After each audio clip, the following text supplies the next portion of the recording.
Welcome to our channel. Today we how to manage passive income with Fundrise, detailed guide step by step clearly. To get started with Fundrise, first, visit their official website. Create an account by clicking on the sign up button.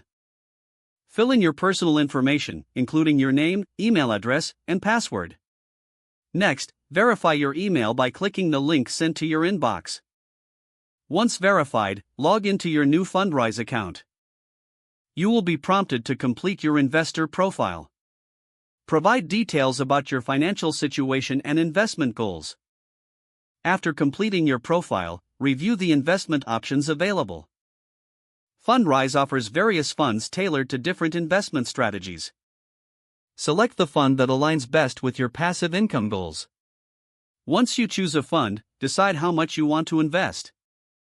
Fundrise typically allows investments starting at just $500. After entering your investment amount, proceed to the funding step. Choose your preferred payment method, which may include bank transfers or credit cards. Follow the on-screen instructions to complete your funding process. Once your account is funded, monitor your investments through the Fundrise dashboard. The dashboard provides regular updates on your investment performance. Consider diversifying your portfolio over time by investing in additional funds.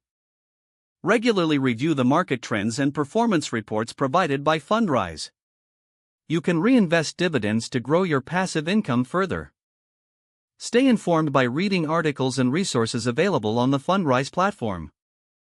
Engage with the Fundrise community through forums or social media groups.